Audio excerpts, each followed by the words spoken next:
Welcome back to another video. Have you ever been in the middle of a solo on a jazz tune, absolutely flying and enjoying where you are in the moment, and then all of a sudden you realize you actually have no idea where you are in the tune, your solo feels lost, and then panic starts to creep in?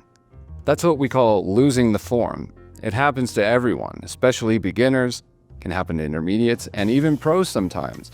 But what if I told you that 80% of jazz tunes use just 5 forms, and that it's one of the most important things you could do to understand, learn, and play jazz? What if I told you this is one of the most important things you could learn to do and get better at jazz than anything else if you're in your first 5 years of learning jazz? That's how important knowing the form of the tunes you're working on is. Forms in music make up the structure of how a song or tune is built. In jazz, these forms are generally short, repetitive, and predictable, making them ideal for improvisation.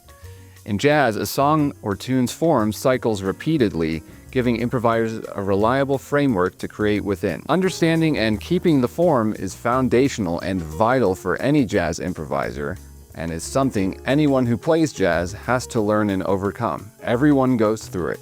For beginners and even intermediates, maintaining awareness of the form while improvising can feel like juggling too many things at once. It's very easy to start improvising and suddenly not know where you are in the tune's form because you're focused so much on what you're trying to play. This is known as losing the form. This happens to anyone starting out and can still happen from time to time, even for experienced players. Let me know which tunes you've lost the form on below in the comments. Fortunately, with practice, deep listening, and exposure to and playing different tunes, this skill eventually becomes second nature, more or less. And I'm going to give you some crucial tips, advice, and strategies on how to know and internalize the form of tunes to help your jazz playing, ear training, and listening skills. The good news is, classic jazz doesn't have an infinite variety of song forms in common use. In fact, about 80% of the standard jazz repertoire uses only 5 recurring forms. The other 20% are generally slight variations of these.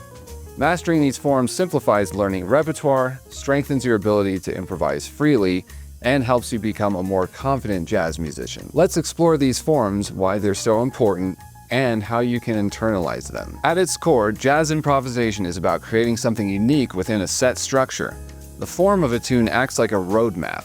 It tells you where you are and where you're going, while still giving you freedom to explore. Imagine soloing over a standard like Autumn Leaves.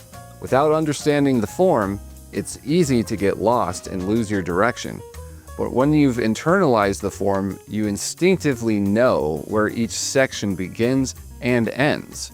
Your solos will have much more shape, coherence, and purpose because you know more of what to expect. Forms like AABA or the 12-bar blues are especially important. These repeating structures help you anticipate harmonic changes and get very familiar with them, making it much easier to improvise and have creative freedom.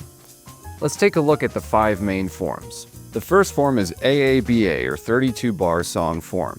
This is the most common form in jazz. It's 32 bars long and divided into 4 sections, A, A, B, A. Each section is typically 8 bars long.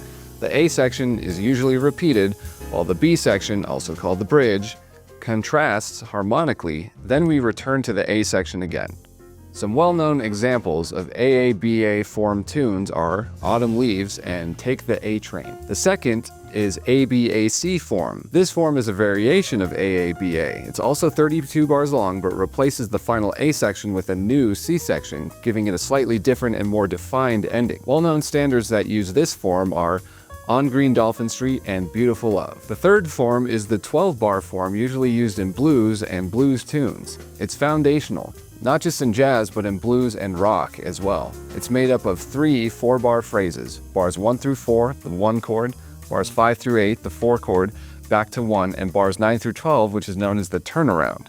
Classic blues or 12-bar form tunes are Straight No Chaser and Billy's Bounce. The next type is 16-bar form. This form splits the tune into 2 sections of 8 bars each, usually an A section and a contrasting B section.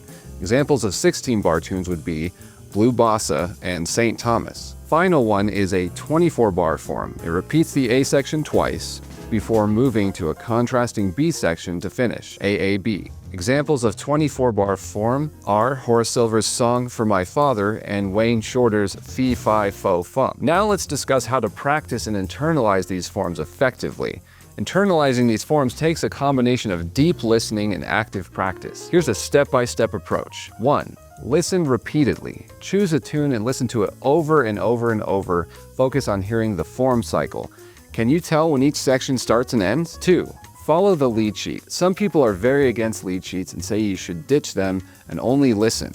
But if you're starting out or learning a new tune, there's nothing wrong with looking at one, and I would highly encourage you to do so, especially if you're a visual person. While listening, follow along with the lead sheet in front of you. Visualizing the chord changes helps you mentally map out the form. At some point though, you do want to internalize it and memorize it and get off the sheet. 3. Use play along or backing tracks. Thanks to modern technology and resources like YouTube, you can practice following along to and then improvising with backing tracks, which will highlight what bar you're on visually and audibly. This provides immediate feedback and reinforces the tune's structure. You don't want to rely on this, but it can be good, especially for beginners, to get a sense of how jazz and playing over these forms works. 4. Focus on repetition. Train your ears to hear how sections repeat, especially in forms like AABA, where the A section occurs multiple times. And if you need to, counting out how long 8 bars is and feels. You really want to get used to this. Most tunes are in 4/4 time, so each bar is 4 beats. Each section is 8 bars long. With enough listening, you will hear the sections of tunes in 8-bar segments. This is that predictable aspect I was talking about earlier. After a long time, your unconscious will just expect the next section to come after every 8 bars. You'll just naturally anticipate it. 5. Memorize tunes with forms in mind. When learning a new tune, focus on memorizing the overall form before diving into individual chords. Listen to it repeatedly and follow steps 1 through 3 before you even start playing it at the piano or your instrument. If you do that, you'll have a major advantage when you do sit down at the piano or your instrument. Understanding the form of jazz tunes is a non-negotiable if you want to become a strong improviser.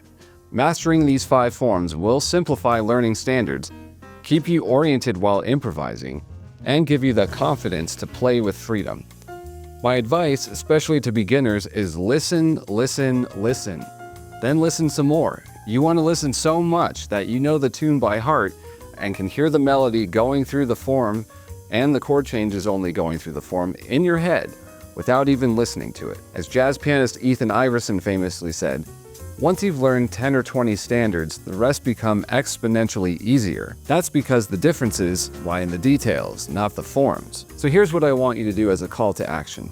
1. Pick one tune you love. Listen to it repeatedly, follow along with the lead sheet, and identify its form. Then, practice improvising within that structure until it feels natural. Then finally, listen to it without the lead sheet a lot until you have it memorized. With consistent listening and practice, keeping the form will become second nature, and your improvisational skills will become significantly stronger. If you liked the video, please like and subscribe to the channel.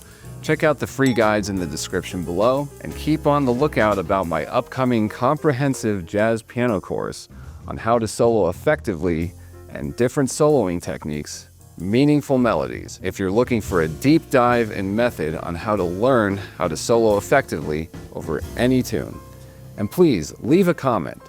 I'd love to hear what your biggest takeaway was from this video. Thanks for watching, and I'll see you in the next video.